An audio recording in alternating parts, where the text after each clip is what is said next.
안녕하세요. 현대시 영역 학습자료 실험 무엇인가 두 번째 강의 김웅규 선생님 편입니다. 저는 이 동영상 만든 이희중입니다. 김은교 선생님에 대한 그 정보, 김은교 선생님의 이력 잠깐 살펴보겠습니다. 1948년에 태어나셔서 지금도 지금은 이제 직장 대학 정년 퇴직하시고요. 다른 여전히 학문 활동 계속하고 계십니다. 한자 이렇게 쓰고요. 국문학자, 문학평론가였습니다. 젊었을 때 문학평론가로 활발하게 활동하셨고요. 특히 이제 이분 젊었을 때는 특히 석사 과정은 현대시를 전공하셨고, 박사 과정은 고전문학, 고전 12평을 전공하셨어요. 그래서 시를 주로 고전이건 현대건 시 또는 시가를 전공하신 분입니다. 제가 제일 먼저 읽은 이분의 책은 문학과 역사적 인간이라는 책입니다. 여기에는 그 현대시를 이제 전공하신 석사 과정 마친 이후에 일반 그 주요 문예지에 시와 관련된 평론을 여러 편 쓰셨어요. 그것들을 책으로 묶어낸 게 이 책입니다. 이 책의 한 3분의 2 가량은 이육사, 윤동주 이런 중요 시인들의 시세계를 분석하고 또 의미 규정을 하고 그렇게 하셨죠. 인천에서 태어났고 고려대학교 학부, 서울대학교 석사, 또 박사는 다시 고려대학교 대학원 이렇게 하셨고요. 71년도에 신춘문예 평론 당선돼서 평론가로 활동하셨습니다. 주요 저서는 아까 말씀드린 문학과 역사적 인간, 그 다음에 아직도 대학에서 한국문학 개론 또는 한국문학 개설이라는 수업 제목이면 자주 그 교재로 선택되는 한국문학의 이해라는 책을 펴냈어요. 이 한국문학의 이해 이 책은 그 고전 시대와 현대의 우리나라 문학을 두루 이야기하고 있는데요. 이런 책을 잘 쓰기 위해서는 고전 문학도 잘 알아야 되고 현대 문학도 잘 알아야 되잖아요. 이런 분들이 그렇게 많지는 않습니다. 이분이 뭐 일부러 이런 책을 쓰려고 그렇게 공부를 하신 것 같지는 않고요. 어쨌든 우연히 공부를 하다 보니까 석사 과정은 현대시를 또 박사 논문은 고전 12평 어떻든 고전 시를 전공하게 됐고 그런 이력이 한국 문학의 이해 또는 한국 문학사 이런 책을 저술하는 데는 꽤 용이한 학문 궤적이라고 할 수 있겠네요. 그 다음에 또 기억할 만한 책은 우리 이 수업과 관련해서는 한국 현대시를 찾아서라는 책입니다. 이 책을 제가 뭐 따로 소개하거나 할 일은 이 수업 시간에 따로 없을 것 같으니까 지금 간단하게 소개하겠습니다. 여러분 이 책은 출판사를 바꾸어서 3번째 나와 있고 현재 서점에서 구입할 수 있는 것으로 알고 있어요. 이 책은 80년대 초반에 나왔는데 제가 대학생 때 이 책을 읽었고요. 또 고등학생들도 국어 문학에서 시를 좀 자세히 공부해보고 싶은 학생들이 이 책을 많이 읽었습니다. 일반적인 고등학교 참고서와는 좀 다른 체제를 가지고 있고 비교적 참고서의 아주 고지식한 형식에 얽매이지 않고 시를 좀 넓은 눈으로 볼 수 있도록 안내하는 그런 책이어서 꽤 좋았습니다. 근데 이런저런 우여곡절이 있어서 지금은 80년대 초반에 나온 초판과 조금 이제 개정, 보완, 수정, 증보된 형태로 다른 출판사에서 나와 있으니까 관심 있는 사람들은 한번 읽어보시기 바랍니다. 이 책은 개별 작품들을 찬찬히 읽어내고 또 따져보고 하는 쪽으로 그 주안점이 두어져 있는 책이라서 수업 시간에 교재로 하기에는 그렇게 적절해 보이지 않습니다. 그런데 이 책의 앞부분에 시를 공부하는 학생들, 뭐 고등학생일 수도 있고 대학생일 수도 있는 학생들에게 안내가 될 만한 내용들이 좀 들어가 있는데요. 거기에 대개 이제 시란 무엇인가 이런 질문에 대답하는 글이 한 편 있고요. 또 시를 어떻게 읽어야 될 것인가, 또는 시에는 어떤 비평 용어들이 쓰이고 있나, 이런 것에 대해서도 책의 앞뒤로 자료들로 부기되어 있습니다. 이런 게 좀 도움이 되고요. 제가 지금 이 시란 무엇인가에 대한 전문가들의 의견이라는 큰 주제 아래 김은교 선생 챕터에 요약해놓은 발췌해놓은 앞으로 공부하게 될 내용들은 이 한국 현대시를 찾아서 앞부분에 시가 과연 무엇인지 어떻게 읽어야 하는지에 해당하는 글 2편, 그러니까 3편 사이에 나와 있는 그 내용 중에 시는 이런 거고 시는 이렇게 읽어야 되고 하는 언급들을 모아놓은 것입니다. 그 다음에 이 조선 후기 시경론과 시의식이라는 책은 이 김은교 선생님의 박사 논문을 책으로 펴낸 거예요. 뭐 이런 정도 보고 대략 이 문학과 역사적 인간을 펴낼 때 이런 사진이 책 표지 안쪽에 실려드렸습니다. 아주 젊으신 모습이고요. 조금 연세 드신 후의 모습은 이런 모습입니다. 지금은 이제 조금 더 연세 드신, 그러니까 좀 현재의 모습보다는 조금 더 젊으실 때 사진이라고 보입니다. 대략 다음 슬라이드로 넘어갈게요. 대략의 전체 내용을 우선 보여드릴 겁니다. 발췌해놓은 내용은 대략 전체를 한 페이지에 모아보면 이렇게 생겼습니다. 이것 자체로는 공부하기 어렵죠. 그래서 제가 한 서너 개 부분으로 4개 부분으로 나눴습니다. 순서대로 좀 글자를 키워서 살펴보도록 하겠습니다. 앞서 본 그 긴 글을 4개로 나누어서 첫 번째 보겠습니다. 시는 누구나 알 수 있는 것이면서 어느 누구도 완전하게 설명할 수 없는 것이기도 하다. 설명하기는 어렵다는 거죠. 시를 보고 대략의 그 글자들이 나열되어 있는 형상 정도를 보고 이거 시네 라고 알아보는 건 쉽다는 거죠. 그리고 대개의 경우는 낱말도 그렇게 어렵진 않습니다. 그래서 읽을 수 있어요. 알 수 있다는 거죠. 근데 그게 뭐냐, 시는 뭐냐, 정의하기는 어렵다라는 이야기를 지금 이렇게 쓴 것입니다. 시란 무엇인가라는 물음에 답하기는 산다는 것은 무엇인가라는 의문에 답하는 것만큼 어렵다. 그렇죠. 그러니까 산다는 것, 삶이라는 다른 낱말로 바꿀 수 있죠. 삶은 뭐지? 사람은 왜 살지? 지금까지 우리가 더러는 20년, 더러는 30년, 40년, 누구는 80년, 90년 살아왔는데 이 삶이 도대체 뭐냐, 어떤 의미가 있느냐, 이것에 대해서는 무수한 답이 나와 있죠. 너무 많은 대답이 많은 사람들로부터 이루어졌어요. 그것은 바꿔보면은 딱히 정답이 없다는 건지도 몰라요. 그죠? 사람마다 다 다르게 말합니다. 삶이 뭔지에 대해서. 삶의 목적도, 삶의 의미도 알기가 쉽지 않죠. 사실은 잘 알아보면은 사람 수만큼 답이 다를지도 모르겠어요. 어떤 사람은 이렇게 생각하고, 어떤 사람은 저렇게 생각합니다. 그 사람들의 생각이 다를 수 있고, 저마다 자기 체험과, 그러니까 자기 체험, 자기 지난 삶이죠. 자기 지난 삶의 연속선 위에서, 그리고 그 어떤 지점에서 삶에 대해서 답하는 것이죠. 시는 그런 사람의 속마음을 주로 담고 있습니다. 그러니까 이 시도 사람이 자신이 스스로 보내고 있는 시간, 또는 자신의 몸을 형성하고 있는 유기체의 존재의 의미, 또는 정신, 또는 영혼의 의미, 이런 것들과 거의 등가의 같은 정도의 무게로 시도 존재할 수 있다. 그래서 시를 답하는 건 참 어렵다, 이렇게 말하는 겁니다. 이건 뭐 시가 대단히 신비로운 존재라서 꼭 그런 건 아니고, 삶과 이렇게 밀접하게 붙어 있기 때문에 삶을 보는 사람들의 시선이 다양하고 다기하니까 그 삶을 그대로 반영하거나 어떤 형태로건 삶의 기반에 있는, 삶에 뿌리박고 있는 언급들은 그렇게 간단하게 과학에서 요구하고 또 과학이 제출하는 답변의 형태처럼 그렇게 간단하게 답하기는 참 어렵다. 답이 없다고는 말할 수 없는데 답하기가 어렵다라는 이야기입니다. 시란 무엇인가라는 물음에 대해 완전 무결한 답을 한 사람은 아직까지도 없었고 앞으로도 없을 것이다. 시가 원래 좀 그렇기 때문에 완전한 답을 우리는 별로 기대하기가 좀 어렵다. 기대하지 않는 게 좋겠다, 이런 의견이죠. 중요한 것은 어떤 권위 있는 훌륭한 시인이나 학자의 어마어마한 시에 대한 말을 애써 기억하고 그것을 무조건 복종하는 것, 그것을 무조건 복종하는 것, 그걸 그냥 다 받아들이는 것, 그것을 외우는 것, 그게 아니라 가능한 한 쉽고 소박한 생각에서부터 실마리를 풀어가는 일이 중요하다. 그러니까 좀 쉽게 접근해보자는 거예요. 어마어마하고 어려운 낱말로 설명하는 시의 정의에 너무 목매지 말자는 이야기입니다. 그래서 가장 소박한 생각이 이겁니다. 시는 말로 되어 있는 무엇이다. 어떻든 시가 예술의 일종인데, 문학이 예술이잖아요, 그죠? 뭐 미술도 있고 음악도 있고 공연 예술도 있고 영화도 있고 무용도 있고 여러 가지 예술이 있죠, 그죠? 그런데 시는 그런 다른 예술과 시를 구분하는 지점이 말로 되어 있는 것이라는 거죠. 그렇게 따지면 문학이 다 그렇죠. 소설도 말로 되어 있습니다. 희곡도 말로 되어 있습니다. 수필도 말로 되어 있죠. 어쨌든 그래도 소설과 시는 어떻게 다른가, 희곡과 시는 어떻게 다른가, 이건 나중에 따져보기로 하고 일단 크게 봐서 큰 범주에서 다른 예술과 구분되는 시의 특성은 말로 되어 있다는 거예요. 음악은 뭐로 되어 있죠? 음악은 소리로 되어 있습니다. 높이가 다른 소리, 길이가 다른 소리들의 조합이 음악이죠. 그 소리는 물론 사람이 내는 소리도 있고 물건들을 이용해서 내는 소리도 있고 그렇게 되어 있죠. 미술은 뭘로 되어 있죠? 미술은 색이나 형상으로 되어 있다고 말할 수 있습니다. 그런 것과 구별되는 지점은 예술의 재료입니다. 시의 재료는 말이다. 문학의 재료는 말이다. 자, 뭐 시에 대한 가장 고전적인 정의라고 할 수 있는 시경. 시경 동양의 오래된 책이죠. 시를 모아놓은 책입니다. 매우 오래됐어요. 아주 오래전 사람들이 불렀던 노예들을 모아놓은 거예요. 거기에 그 서문에, 공자의 서문에 이렇게 되어 있습니다. 공자가 그 시경을 손질해서 집대성했죠, 그죠? 그때까지 공자 시대까지 흩어져서 이렇게 존재하는 자료들 한꺼번에 모아서 가지런하게 정돈했습니다. 마음속에 움직이는 바가 곧 뜻이 되고, 쉬운 말로 되어 있네요. 정말 우리 마음속에 뭔가 움직이는 게 있는데 그게 점점점 또렷해지고 뭉치면서 움직이는 그 무엇이 뜻이 됩니다. 의미를 갖게 되는 거죠. 그것이 마침내 그대로 머물러 있지 못하고 절실한 언어로 다듬어져서 밖으로 나타나면 곧 시가 된다, 이렇게 말했습니다. 그러니까 기본 재료가 무엇이고 어떤 형태로 사람들 앞에 놓이게 되는지를 쉬운 말로 설명하고 있죠. 무엇이 재료예요? 우리 마음속에 뭐 더러는 설렁설렁 움직이거나 더러는 막 콸콸콸 막 그 물병 속에 물을 우리가 흔들었을 때 그 물이 움직이는 것처럼 그렇게 격렬하게 움직이는 것일 수도 있고요. 뭐 하여튼 뒤죽박죽일 수도 있고 잔잔한 것일 수도 있고, 이런 마음속에 움직이는 것이 뭉쳐서 의미 있는 것이 되고 그 의미 있는 것, 그 상태 자체가 아니라 그게 절실한 언어로 다듬어진다고 했습니다. 좀 이게 이제 요즘 그 시를 말할 때 자주 사용되는 함축 또는 압축 이런 것과 관련해서 이해할 수 있겠죠. 그렇죠? 절실한 언어로 다듬어집니다. 마구 내놓는 게 아니고 나름대로 정리된 언어로 보여주는 거죠. 그것이 시가 된다.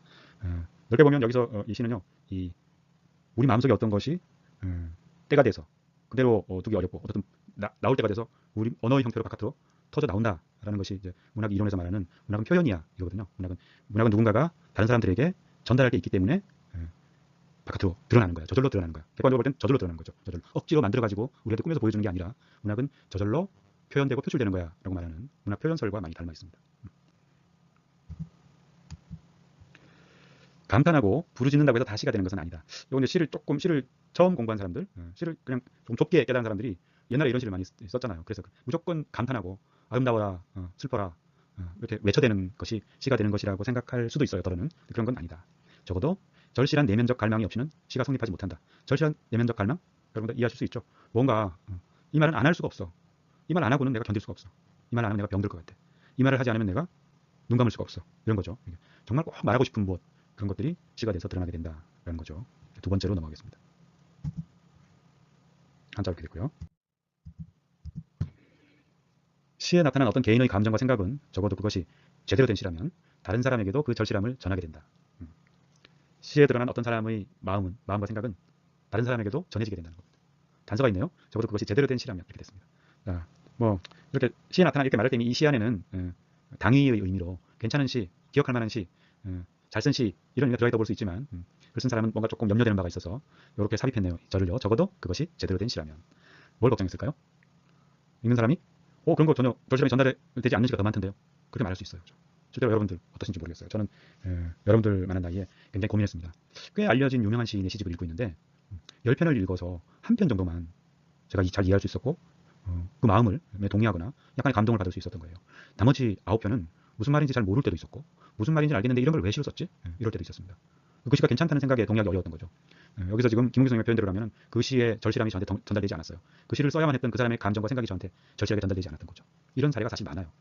우리가 시를 꽤 읽게 된다고 하더라도 세상에는 모든 시를 읽고 고개를 끄덕이고 약간의 감동을 느끼고 이렇게 되지 않습니다. 좋은 시는 아주 귀해요. 내가 마음을 통할 수 있는 사람을 만나는 건 아주 힘들잖아요. 그죠? 세상에 이렇게 사람이 많은데도 우리는 그 많은 사람과 전부 친하게 지내지는 않습니다. 영화도 많죠, 그죠? 우리가 매주 한 3편씩 영화를 보더라도 그 중에 정말 보길 잘했다라고 생각하는 시는 영화는 그 중에 일부밖에 안 되는 거죠. 그러니까 혹시라도 시를 좀 읽어본 사람들이 이 김웅 선생님의 이 문장에 동의하지 않을 수도 있기 때문에 그게 걱정이 돼서 적어도 그것이 제대로 된 시라면 이런 단서를 붙인 겁니다. 저 어제도 시 20편 읽었는데 뭐 그렇게 절실함이 전해진 시가 기억이 안 남는데요. 이러면 이제 이 문장은 알리바이를 갖고 있죠. 별로 좋은 시를 안 읽은 모양이네. 이렇게 말하려고 하는 건지도 모릅니다. 흔히 말하는 감동이란 바로 이런 전달작용을 말하는 것이다. 그렇죠. 우리는 드물게 큰 감동을 받는 예술이 있어요. 그런 아주 드문 예술 작품을 만나기 위해서 우리가 꾸준히 그 예술을 멀리하지 않고 우리 곁에 두는 거죠. 우리가 음악방송에 주파수를 맞춰놓거나 누군가가 선곡한 음악을 들어보는 것은요. 그 중에 나한테 감동을 주는 노래를 찾기 위해서인 거죠. 어떤 분은요. 우리는 많은 책을 읽어야 되는데 그 많은 책을 읽는 이유가 좋은 책, 두고두고 읽은 책을 찾기 위해서라고 주장하시는 분을 제가 뵌 적이 있어요. 그러니까 세상에 책들이 뭐 불필요한 책도 많고 이상한 책도 많은데 그거 다 읽어야 돼? 읽지 않으면 모른다는 거죠. 다시 읽을 필요가 없는 책인지 다시 읽을 책인지를. 영화도 또 영화를 열심히 보러 가는데 매번 감동을 받지는 않습니다. 그냥 그저 그렇네. 그냥 보는 동안만 좀 흥미진진했지만 누구한테 꼭 권할 만하진 않네. 이런 영화가 사실 더 많지 않은가요? 절반은 그렇죠. 절반. 그리고 가끔은 굉장히 좋은 영화를 만납니다. 그게 우리가 영화 보기를 포기하지 않는 이유인 거죠. 시도 그렇고 음악도 그렇고 미술도 그렇다. 물론 기대를 하고 가는 자세는 중요할 거예요. 어떤 미술 전람회 가는데 인터넷으로 조금 찾아봤더니 굉장히 흥미로운 내가 관심을 가질 만한 미술 작업을 하는 분이에요. 그럼 가서 봅니다. 기대를 가지고. 그럼 그 기대에 부응할 수도 있고 우리를 실망시킬 수도 있겠죠. 그럼 또 다시 또 도전해보고 하는 겁니다. 시를 읽는 이유도 그런 것일 수 있다. 이 감동을 얻기 위해서 우리는 감동을 주지 못하는 많은 시를 만남에도 불구하고 또 시를 찾아서 읽어보고 하는 것입니다.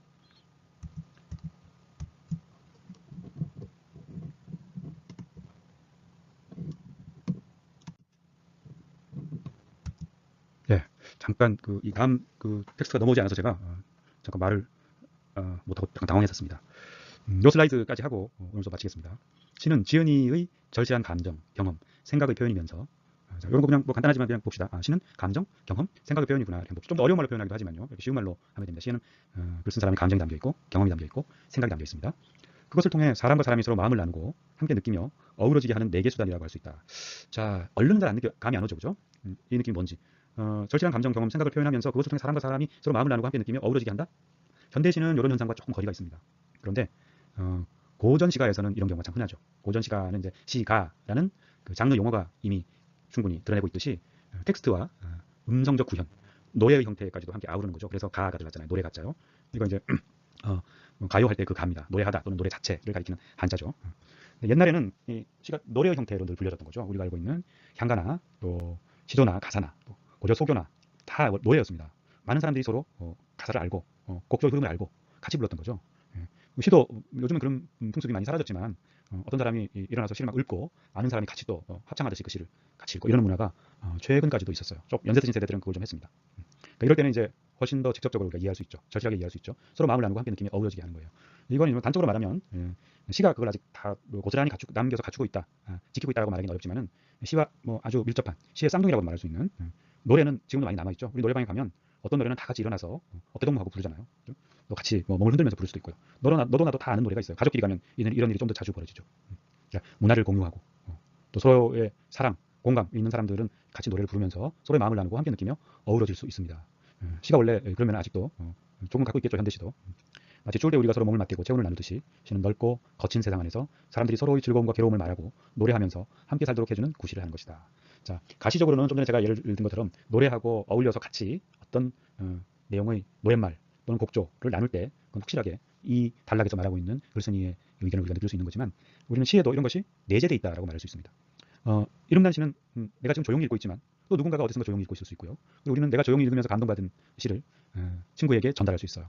옆에 앉은 친구에게 너 이거 한번 읽어봐 라고 말할 수도 있고요. 또 SNS를 통해서 다른 많은 사람들과 함께 나눌 수도 있습니다.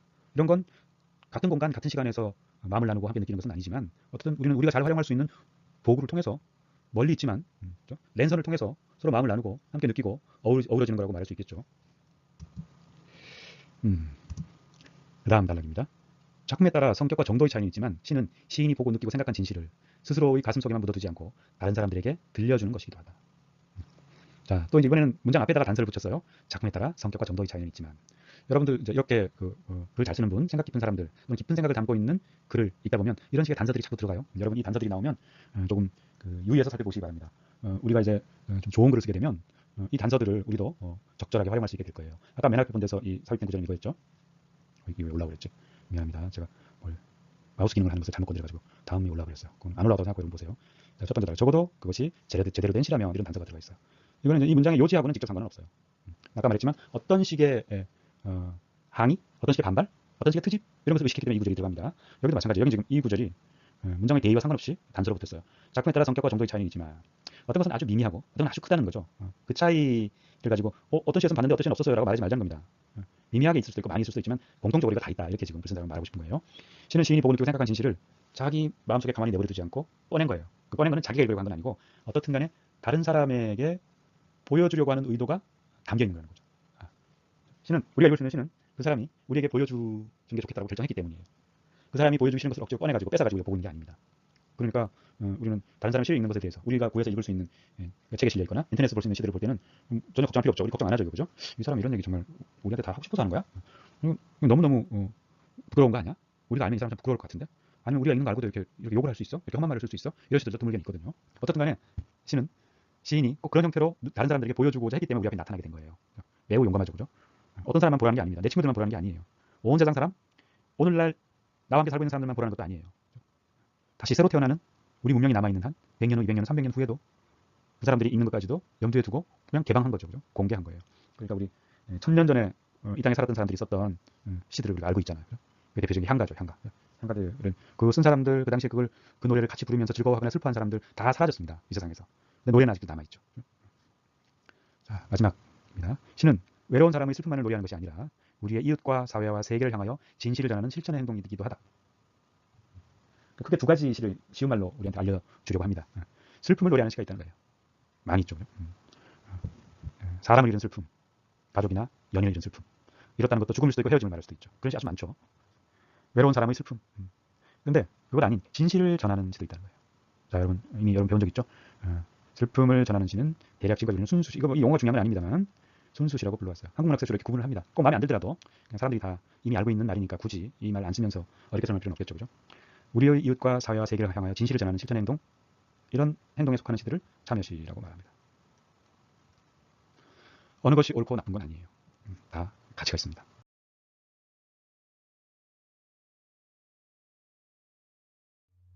네, 세 번째 부분입니다. 시는 사람의 마음속에 절실하게 움직이는 느낌과 생각으로부터 솟아나와 다른 이들의 마음을 울리고 진실을 열어놓음으로써 사람들이 서로를 더 깊이 이해하고 더 나은 삶을 향해 나아가도록 하여 준다. 이렇게 됐습니다. 여러분 지난 시간에 두 번째 슬라이드에서 두 번째 부분에서 맨 마지막 가장 최근에 읽었던 내용 기억나세요? 순수시와 참여시의 두 가지 효용에 대해서 간단하게 언급한 부분이었죠. 슬픔, 살아가면서 느끼는 슬픔을 담은 시도 좋고 또 사람들에게 어떤 새로운 실천, 진실에 대한 권유 이런 내용을 담은 시도 좋다. 그것이 각각 순수시와 참여시에 해당한다라고 제가 설명을 했었죠. 이 부분은 그 중에서도 참여시에 대한 좀 더 상세한 설명입니다. 그러니까 중요한 부분을 다시 한번 보자면, 표시 간단하게 하면서 보자면, 절실하게 움직이는 느낌과 생각, 또 나아가서 이런 생각이 다른 사람들의 마음을 울리고 다른 사람의 마음을 감동시키는 거죠. 감동을 주면서 진실을 열어놓는 거예요. 그죠? 우리가 살고 있는 이 세상, 삶의 현실에 대한 어떤 숨어있는 부분, 우리가 아직 몰랐던 것을 우리에게 깨닫게 해주는 것이 바로 이런 얘기입니다. 우리의 마음을 울리고 진실을 열어놓는다. 이렇게 하여 사람들 간에 같이 살아가고 있는 동료 인간들에 대한 이해를 넓힙니다. 그리고 더 나은 삶을 향해 나아가도록 해주는 거예요. 이게 이제 시의 긍정적인 기능 중에 하나겠죠. 그죠? 시가 우리 삶을 새롭게 보도록 만들어줍니다. 그래서 삶이 저런 거였구나. 괜찮은 삶은 저런 것일 수 있구나. 내가 앞으로 살아갈 삶은 저런 쪽으로 더 열린 것이어야 하겠구나. 더 수용적이어야 하겠구나. 라는 깨달음을 줄 수 있습니다. 다음 단락입니다. 시는 우리 마음속에 있는 생각, 느낌을 표현함으로써 사람들로 하여금 표출되지 않은 답답한 감정에 얽힌 상태로부터 벗어나게 한다. 그러니까 이것도 또한 표현적인 측면을 강조한 거예요. 그러니까 문학작품이 우리에게 주는 기능은 문학작품 존재의 이유는 표현이 필요하기 때문에 어떤 사람에게는 간절하게 뭔가를 표현할 수밖에 없는 상황이 있는 거야. 그걸 드러내는 것이지 라는 생각이 있고요. 그 다음에 교훈론이 있습니다. 사람들에게는 다른 사람들에게 알리고 싶은 뭔가 세상은 이런 거야. 난 이런 걸 알고 있거든. 라고 알려주는 게 있다는 거. 이렇게 살아가는 게 더 좋은 거야. 그런 면이 지금 앞서 살펴봤던 그 앞에 단락에서 보여주는 이런 시의 효용이 그런 계몽적인 의도, 교훈적인 의도 쪽을 강조하는 거라면은 지금 우리가 읽고 있는 이 단락은 마음속에 남들 앞에서 또는 내 스스로라도 뭔가 표현하지 않으면 못 배길 만한 그런 것들이 있을 수 있다. 시는 그런 간절한 표현, 말하지 않으면은 견딜 수 없는 어떤 내용들, 그건 감탄일 수도 있고요, 사랑일 수도 있고요, 슬픔일 수도 있겠죠. 그런 것을 우리 앞에서 표현하는 걸 보여주는 거예요, 그죠? 그러면 답답한 감정의 얽매인 상태로부터 벗어나게 해주는 거예요. 이게 일종의 카타르시스라고 할 수 있겠죠, 그죠? 이건 우리가 아주 슬플 때, 살아가는 이 마음대로 되지 않아서 슬플 때, 원하는 사람과의 관계가 잘 안 돼, 친구와의 관계가 또는 연인과의 관계가 마음 같지 않아서 슬플 때, 그럴 때 우리 노래 듣잖아요. 대중가요 중에서는 그런 거 많잖아요. 외로움, 사랑의 슬픔, 뭔가 삶이 제대로 되지 않은 사람의 답답한 마음, 고독하고 외로운 마음, 스트레스 받는 마음 이런 걸 담고 있는 노래 가사들이 많죠. 근데 우리가 그런 노래를 듣기를 좋아하잖아요. 즐겁지 않은 내용인데도 듣기 좋아한다고. 그런 노래를 좋아하는 마음, 그런 예술을 좋아하는 마음, 그런 시를 좋아하는 마음을 이렇게 설명을 했습니다. 답답한 감정의 얽매인 상태로부터 우리를 벗어나게 해요. 실현 당해서 슬픈데 너무너무 슬픈 음악을 들으면 내 마음이 좀 후련해지는 듯한, 약간 위로받은 듯한 그런 느낌을 갖게 되죠. 왜 사람은 슬픈 영화, 슬픈 노래, 슬픈 이야기, 슬픈 시를 좋아할까? 이건 우리가 나중에 더 따져보고 토론해볼 만한 내용입니다. 굉장히 이상스럽기도 하잖아요. 왜 그럴까? 왜 다른 사람이 고생고생하고 고통받는 너무너무 슬픈 그런 드라마나 그런 영화를 보면서 우리는 왜 좋은 이야기야, 감동받았어 이런 생각을 하게 되는 걸까요? 이런 제가 지금 말씀드린 이런 질문, 이런 의문에 대해서는 뭐 조금 거리가 있긴 하지만 그 아주 옛날에도 사람들이 고민했던 게 있습니다. 비극이 사람에게 어떤 효과를 주는 거지? 왜 사람들은 비극을 좋아하지? 이런 고민을 옛날 그리스의 고대 그리스의 아리스토텔레스라는 사람이 여러 차례 고민했어요. 그래서 그 사람이 설명하는 표현 중에 나온 말이 카타르시스잖아요. 사람들은 비극을 보면서 카타르시스를 둔다. 이게 지금 이 김웅 선생님이 이야기하고 계신 답답한 감정의 얽매인 상태로부터 벗어나게 하는 마음 상태. 좀 닮아 있을 수도 있다. 닮은 부분이 있다라고 생각합니다. 다음 단락입니다. 시는 그 간절한 말과 가락을 통해 사람들이 서로 마음을 통하고 어울려 하나가 되게 한다. 뭐 앞서 나왔던 얘기 비슷하죠, 그죠? 아까 저는 그 옛날 노래와 노래 가사가 분리되기 전 현대처럼, 현대는 분리됐잖아요. 현대는 그 텍스트 부분만 분리돼가지고 시라고 부르고요. 그 노랫말과 음악이 아직 합쳐진 형태로는 우리가 좋아하는 많은 가요들이 그 맥을 잇고 있죠. 두 갈래로 나눠졌어요. 그런데 조선 시대만 해도 노래와 노랫말이 분리되지 않은 채로 있었습니다. 우리는 지금 시조를 텍스트만 들여다보고 그냥 줄줄줄 읽죠. 이런들 넣다리 저런들 넣다리 이렇게 읽잖아요. 옛날 사람들은 그 노래를 불렀어요. 시조장이라고 하죠. 어쨌든 이 노래의 상태에 있을 때, 민요를 예를 들고 있지만 노래의 상태로 있을 때 훨씬 더 활발하게 이런 효용을 구현하는 거였지만 어쨌든 시에도 그런 성격이 여전히 남아있다. 현대 문학에서 말하는 시에서도 간절한 말과 가락을 통해서 많은 사람들이 서로 공감하고 교류하고 사람들을 통합시켜주는 기능이 있다. 이렇게 볼 수 있겠습니다. 다음 단락입니다. 시집을 대하고 있을 때 우리는 쓰여진 작품을 통해 그 시인과 함께 있는 것이며, 재밌죠, 그죠? 시를 읽을 때 우리는 그 시인과 함께 있는 거예요. 윤동주의 시를 읽을 때 내 곁에 윤동주가 와 있는 거라고 말할 수 있죠. 또 나아가서는 어디선가 같은 작품을 대하고 있는 수많은 독자들과 함께 있는 것이다. 이게 이제 문학이 살아있는 순간을 이야기하는 겁니다. 우리가 책을 샀을 때, 시집을 사서 펼쳐보지 않으면 그냥 그건 그대로 있는 책이죠. 이걸 펼쳐서 읽는 순간 그 글을 쓴 사람과 함께 있는 거예요. 이건 훨씬 더 이해하기 쉽죠, 그죠? 시는 자신의 속마음을 누구에겐가 전달하는 거예요. 윤동주 시인이 지금부터 80년 전에 쓰고 고치고 읽어보고 또 고치고 했던 그 시를, 그때의 마음을 윤동주 시인이 말을 가다듬고 시 전체를 들여다보면서 내가 전하고자 싶은 마음이 잘 들어있는지를 되새겨보고 했던 그 마음을 우린 현재 내 바로 옆에서 되살리는 겁니다. 그러니까 옛날 노래를 지금 플레이 시켜놓은 거죠. 재생시켜놓은 거죠. 시집을 읽을 때 우리의 상황이 노래를 들어놓은 것과 같은 상황이 됩니다. 그 사람의 목소리가 지금 우리 곁에 함께 있는 거죠. 그리고 더 나아가서 다른 독자들과도 함께 있는 것이다. 이렇게 말했습니다. 그 다음입니다. 시적 발견이라는 말 뜬금없이 좀 나왔죠. 원래 그래서는 앞에 앞단락에서 이 얘기가 있었습니다. 시적인 발견이라는 말을 씁니다. 물론 뭐 시를 쓰는 사람도 스스로 시를 쓰다가 발견한 게 있을 수 있지만, 이 시적 발견은 독자가 갖는, 시를 읽으면서 독자가 경험하는 어떤 마음의 변화를 가리키는 거죠. 시를 읽으면서 뭔가를 새롭게 깨닫게 된다는 이야기입니다. 자, 이런 시적 발견이라는 감동을 통해 우리는 인생, 자연, 사회, 우주를 다시 볼 수 있어요. 아, 삶이 그런 거였구나. 우리 인생 그런 거구나. 어떤 시가 떠오르십니까? 시훈 씨 떠올려 보세요. 우리에게 인생의 새로운 면을 느끼게 해준 시. 그런 것이구나. 저는 이 구절 읽으면서 갑자기 생각이 나네요. 천상병의 시가 생각납니다. 귀천이라는 시가. 그 사람 인생 뭐라고 그랬어요? 인생을 소풍이라고 말했습니다. 소풍. 그러니까 우린 지금 어디선가에 있다가 여기 잠깐 와 있고 좀 이따 거기 돌아간다는 생각이 반영되어 있는 거죠. 뭐 이게 이 천상병의 귀천은 특별한 신앙으로 쓰여진 건 아니에요. 특별한 신앙의 특별한 종교의 이론을 우리가 되새기지 않더라도 모든 문화에서는 그런 생각이 있습니다. 우리는 어디선가에서 여기 온 거예요. 거기서 어디선가로 돌아간 겁니다. 물론 종교가 없는 사람 또는 무신론자들은 그런 게 어딨어. 그냥 우리 그냥 개미나 지렁이나 비둘기나 똑같이 여기 살다 그냥 유기체로서 잠시 지구 위에 있는 우주에 있는 물질들을 구성해서 살아가다가 외부에서 우리 몸에 필요한 영양분이나 이런 것들을 얻어서 살다가 몸이 기능을 다하게 되면 그냥 다시 그 무기물의 세계로 돌아가는 것이지 원소들의 세계로 돌아가는 것이지 이렇게 말하는 사람도 있어요. 그건 또한 인생의 한 부분을 설명하는 거죠. 근데 천상병의 귀천은 우리가 여기가 살고 있는 걸 소풍에 비유했잖아요. 그렇구나. 우리 삶이 소풍으로 볼 수도 있고 이 사람은 소풍으로 봤네? 그러고 보니 그렇게 볼 수도 있겠네? 이렇게 생각하게 되는 거잖아요. 우리에게 삶은 소풍과 같은 것이야. 또는 여행과 같은 것이야. 그래. 알 수는 없지만 어딘가로 돌아가게 되겠지. 우리말에도 있잖아요. 어떤 분이 이 세상을 하직하면 하직이란 말도 그런 내세관이 전제되어 있는 건지 몰라요. 이별의 인사니까요. 그죠? 별세했다고 말하죠. 세상과 이별했다라고 말하는 거예요. 어떻든 유기체로서의 생명을 다해서 이른바 죽게 되면 우리는 돌아가셨다라고 말하잖아요. 그분 돌아가셨어요. 그리고 우리 어린아이 태어나면요. 부모들은 그 아이가 너무너무 소중하고 이뻐서 어디서 왔니? 너 어디서 왔니? 이런 말을 꽤 자주 하게 됩니다. 또 자연에 대해서도 그죠? 그런 거였구나. 우리 이제 구름이 적당히 낀 날 보름달을 보면 우리 또 박목을 시인의 나그네 같은 시를 생각하게 될 수 있어요. 자연을 새롭게 보는 나무의 새싹이 틀 때, 봄에 꽃이 필 때, 가을에 열매 맺을 때, 또 겨울이 다가와서 찬바람이 불어서 이제 어떤 나무는 이파리 들이 말라가지고 다 떨어지게 됩니다. 그 자연을 보면서 우리는 뭔가를 발견하게 되죠. 사계절의 순환에 대해서 또는 우리 인생의 황혼에 대해서 그죠? 어렸다가 젊었다가 좀 나이 들었다가 아주 나이 들었다가 하는 우리 인생의 순환에 대해서도 생각할 수 있겠죠. 같은 방식으로 인생, 자연 나가서 사회, 우주에까지 어떤 시를 통해서 우리는 깨달은 바가 있을 수 있는 겁니다. 그래서 더 너그럽고 성숙한 눈을 갖게 해줘요. 우리가 살아가는 이 세상을 바라보는 성숙한 눈을 갖게 해줄 수 있다. 먹고 입으며 살아가는 일이 물론 중요하지만 이게 그러니까 의식주네, 그죠? 의식주를 이런 순서로 썼어요. 먹고는 식, 입으면 의, 살아가는 것은 주. 글쎄, 뭐 주는 어떤 집안에서 지내는 걸 말하지만 사실 그게 살아가는 거죠. 우리 뭐 거의 집안에 있잖아요. 집도 집이고 학교도 집이고 직장도 집이라고 말할 수 있죠. 이런 건 중요하지만 이것만으로 그칠 수는 없다 이거예요. 그죠? 먹고 입고 사는 것 자체만 가지고는 우리는 만족하지 않아요. 우리 삶은 지난번에 배운 에이크롬에 나왔듯이 우리 삶은 성장도 필요로 합니다.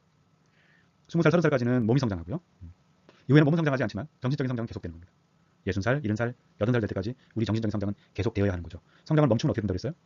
파멸하게 되고 타락하게 된다고 그랬습니다. 성장에 실패한 것에 대해서 에이크롬이 말했잖아요. 지지난 시간에 공부했습니다. 어떻든 우리는 시를 통해서 삶의 새로운 면, 우리가 살고 있는 세상의 새로운 면을 발견할 수 있다. 이러한 발견은 매우 우리의 성장에 유효하다. 그 얘기인 겁니다. 발견이 없다면 그 결과는 짐승의 생존 이상 무엇이 될 것인가. 의식주에만 만족하면 짐승과 별로 다를 게 없다는 거예요. 삶의 발견이 있어야 되겠다. 다른 말로 하면 정신적으로 성장해야 된다. 시는 우리에게 정신적인 성장의 계기를 만들어주기도 한다. 이런 주장입니다. 한자를 미리 보여드렸어야 되는데 그렇죠? 여러분 제가 조금 지금 지난 시간하고 이번 시간은 마음에 쫓겨서 좀 빠르게 설명하고 이랬는데 혹시 외국인 학생들 따라 읽기가 좀 힘들지 않았나 모르겠습니다. 제가 필요한 한자들 앞선 나온 바가 있으면은 거듭해서 계속 밝혀주진 않고 있습니다. 그래서 이 한자들 참고해서 이 텍스트를 정지시켜 놓고 다시 여러 번 읽어보기도 하고 제가 미처 설명 못 해드리더라도 한국어 사전 옆에 놓고 새로 나온 단어들 확인하면서 이해하기 위해 노력해 주시기 바랍니다. 지금 그렇게 어려운 낱말은 없는 편인데 여러분 어떻게 읽고 계신지 제가 궁금하네요. 자, 그다음 마지막 부분입니다. 시는 우리가 일상생활 속에서 살아가는 동안에 자주 잊어버리곤 하는 사물들의 모습과 의미를 다시금 발견하게 해준다. 또한 시적 발견이네요. 그죠? 우리는 일상에서 자주 잊어버리는 사물들의 모습과 의미를 다시 보게 해준다. 저게 저런 거였나? 그러니까 우리 지난번에 읽은 김용택의 시 사랑에서도 그렇잖아요. 사랑의 감정, 사랑의 체험이 우리 다 조금씩 있잖아요. 근데 김용택의 사랑이라는 시에서 김용택 시인의 사랑이라는 시에서 나온 그 화자의 사랑을 보면서 우리는 우리가 알고 있던 사랑에 뭔가 조금 더 더하게 됐어요. 사랑이 저런 걸 수도 있구나. 헤어짐을 저렇게 생각하는 사람도 있구나. 저렇게 힘들어하다가 또 저렇게 위로받기도 하는 거구나. 이런 것을 알게 됐죠. 그죠? 그러니까 이런 것들이 다 우리가 몰랐던 것을 시를 통해서 알아가는 게 있다면 그게 되게 시적인 발견이라고 말할 수 있는 것입니다. 자, 이건 좀 중요한 주장입니다. 잘 보세요. 시의 언어가 곱고 아름다운 것이어야 한다는 고정관념을 바꿔야 한다. 아름다운 말, 멋진 말, 장식 같은 말, 꾸민 말만 시에 있어야 되는 건 아니에요. 고운 말만 시에서 써야 되는 건 아니에요. 필요하다면 힘찬 말, 무서운 말, 꼭 필요하다면 비속한 말까지도 쓸 수 있습니다. 여러분 이제 앞으로 여기 들어가 있는 말도 읽을 기회가 있을 겁니다. 이 수업 시간에요. 우리의 모든 일상 언어들은 알맞은 자리에 놓이기만 하면 어느 것이나 시의 언어로서 자격이 있다. 중요하죠, 그죠? 시에 쓰는 말이 따로 있는 게 아니라는 거예요. 우리가 쓰는 말들이 다 적당하게 쓰기만 하면 다 시의 언어가 될 자격이 있다는 거예요. 시의 언어는 그다음 읽습니다. 시의 언어는 일상 언어와 비교해 볼 때 그 종류가 다르기보다는 말을 사용하는 방법이 좀 다른 거예요. 똑같은 말 가지고도 사용하는 방법이 다른 거예요. 그러니까 뭐 똑같은 요리 재료 사갖고 와서도 다른 요리를 할 수 있잖아요, 그죠? 생선 사갖고 와서 어떤 사람은 국물 많이 만들어서 국을 만들어서 마시고 찌개 만들어서 먹고 어떤 사람은 졸여서 먹고 그죠? 어떤 사람은 구워서 먹고 그런 거죠. 그러면 시에서 쓰는 말을 쓰는 방법은 어떠냐? 조금 더 섬세하고 치밀하다고 했습니다. 섬세해 치밀 한자 이겁니다. 조금 더 손질을 많이 한 작은 데까지 신경 쓴 그런 것이라는 거죠. 시인이 글자 하나 가지고도 어려움을 고민한다고 그랬잖아요. 비슷한 이야기입니다. 자, 시의 비유는 또 비유 얘기 우리 지난번에도 비유 살펴본 적 있죠. 시의 비유는 우리가 사물을 대하면서 느낀 바를 간결하고 정확하게 그리고 구체적으로 표현하는 효과적인 방법이다. 시는 우리가 느낀 바를 간결하고 정확하게 그리고 구체적으로 간결하다는 것은 긴 말 필요 없게 해준다는 거예요. 정확하다는 말은 다른 생각의 가능성을 줄여준다는 거죠. 그 다음에 구체적이라는 것은 우리가 좀 더 잘 아는 물건을 가지고 비유합니다. 항상 비유는요. 조금 이해하기 어려운 것을 쉽게 말하기 설명하기 어려운 것을 짧게 말하기 어려운 것을 좀 더 쉽게 하기 위해서 우리한테 보여주는 거예요. 좀 더 말수를 줄여서 이해할 수 있도록 보여주는 거예요. 비유하기 위해서 동원하는 새로운 물건이 더 어려워. 이건 제대로 된 비유가 아닌 겁니다. 비유는 항상 원래 시인이 전하고 싶은 것이 A라면 이 A가 원래 원관념이라고도 하고 또는 짐이라고 말했죠. 그죠? 짐, 테너라고 말했습니다. 이게 원래 전달하고 싶은 거예요. 근데 원래 전달하고 싶은 것이 마음 같지 않기 때문에 쉽게 전달하기 위해서 B를 가지고 오는 거거든요. B는 뭐죠? 보조관념, 도와주는 관념 또는 수레, 비컬이라고 했잖아요. 그러니까 A와 B를 봤을 때 B가 더 쉬워야 되죠. 항상 A보다 더 쉬운 걸로 비유를 해야 되는 거예요. 그러니까 더 구체적이 되는 겁니다. 그러니까 더 구체적이 되는 거죠. 추상적인 것을 설명하기 위해서 구체적 웃긴 것을 동원해 오는 거예요. 내 마음은 호수요라고 하잖아요. 내 마음은 추상적인 겁니다. 간단하게 설명하기 어려운 거예요. 호수는 눈으로 볼 수 있고 사진으로 우리가 이미 볼 수 있는 거예요. 어떻게 생긴 건지 알아요. 흙이 좀 낮게 만들어져가지고 거기 물이 고여 있는 데가 호수예요. 좀 넓어야 되죠, 그죠? 조그만 무릉덩이를 호수라고 하진 않습니다. 조그만 저수지 가지고도 호수라고 안 해요. 꽤 넓어야 됩니다. 어떻든 떠올릴 수 있는 구체적인 사물이에요. 그 다음 문장 읽겠습니다. 한정된 수요의 낱말만을 가지고도 우리가 불편 없이 언어 생활을 할 수 있는 것은 비유의 덕택이다. 재밌는 설명이죠. 이 세상에 존재하는 것들에 비해서 우리가 사용하는 언어는 낱말의 수는 정해져 있어요. 우리 한국어 사전 20만 단어 또는 30만 단어 가지고 있어요. 근데 세상에 표현해야 될 것은 그 이상입니다. 안 될 것 같아요? 예를 들면 색깔을 보세요. 색깔은 컴퓨터가 지금 구현할 수 있는 색깔이 몇만 가지다 이렇게 말하죠. 16만 가지 색깔이 있다고 말합니다. 컴퓨터가 구현할 수 있는 색깔만. 스펙트럼 자체는 거의 무한대의 색깔인 거죠. 무지개는 무한대의 색깔입니다. 너무나 작은 차이로 색깔을 나누어진다고 말할 수 있어요. 컴퓨터도 그런 스펙트럼을 모니터에 구현하는데 컴퓨터가 기술적으로 구분하는 색깔이 16만 몇천 가지라는 거잖아요. 더 이상도 나왔나요? 16만만 가지고도 충분하게 벅찹니다. 우리는 그 16만 개의 색깔을 부르는 명칭은 없어요. 어떤 언어도 색깔을 표현하는 말만 16만 가지가 있지 않아요. 256 컬러도 있죠. 256 컬러. 색제어가 256개도 잘 안 된다고 저는 생각합니다. 그래서 그냥 그것은 코드로 부릅니다. 우리 언어는 그렇게 제한돼 있어요. 바람은 다양하게 부는데요. 각각의 언어는 그 바람이 부는 모습을 명사로 표현하는 것은 제한돼 있습니다. 우리말도 한 2, 30가지밖에 안 될 거예요. 그렇게 딱딱 한 가지 나눠지는 건 아닙니다. 산들바람, 녹새바람, 태풍 이런 거 있죠, 그죠? 그러니까 언어 숫자는 실제 현상을 충분히 표현하고 있지는 않다. 우리의 마음도요. 슬프다, 기쁘다, 꿀꿀하다, 착잡하다 이런 언어들이 한국에서는 그런 표현들이 좀 많다고 알려져 있지만 모르겠어요. 다른 언어보다 정치하게 비교해 본 적은 없는 것 같습니다. 그리고 연구하는 언어학자도 물론 있겠지만요. 우리나라도 그렇게 주관적으로 그렇게 알고 있어요. 한국 사람들은. 한국에서 그런 형용사들은 매우 다양하다. 붉다, 불구스름하다, 발그레하다 이렇게 조금씩 낱말을 조금씩 바꿔가지고 또 다른 색깔을 표현하도록 만들어 놓은 것은 사실입니다. 형용사들 대부분이 그렇게 돼요. 큼직하다, 커다랗다 이렇게 다양하게 표현합니다. 그렇게 해도 다 담아낼 수는 없다는 거죠. 이 세상의 모습을 말이 다 담아낸다고 말할 수는 없는 거예요. 그러니까 이 말이 나온 거죠. 한정된 수요, 제한된 숫자. 숫자는 낱말은 제한돼 있다. 언어는 제한돼 있다. 근데 표현하는 건 너무 많다. 그래서 우리는 비유 같은 것을 활용한다. 그러므로 시가 비유적 표현, 즉 형상을 많이 사용한다는 것은 당연한 일이라고 할 수 있다. 자, 비유적 표현을 거의 형상이라는 같은 동료로 쓰고 있습니다. 그죠? 서정시란 마지막입니다. 비교적 짧은 길이 속에, 짧은 길이의 말 속에 어떤 정서, 느낌, 선명한 단편적 경험 등을 노래하는 것이다. 자, 뭐가 제일 중요할 것 같아요? 이 문장에서는 짧은 길이가 중요합니다. 시를 다른 장르와 구분해서 주는 가장 두드러지는 속성입니다. 시는 짧아요. 다른 장르에 비해서, 언어로 된 다른 장르에 비해서. 대체로 서사 장르죠. 그죠? 서사 장르에 비해서 짧습니다. 극 장르에 비해서, 희곡 장르에 비해서도 짧아요. 그리고 정서, 느낌, 선명한 단편적 경험 등을 노래하는 시이다. 그렇습니다. 이 강의는 여기까지입니다. 여러분 수고하셨습니다.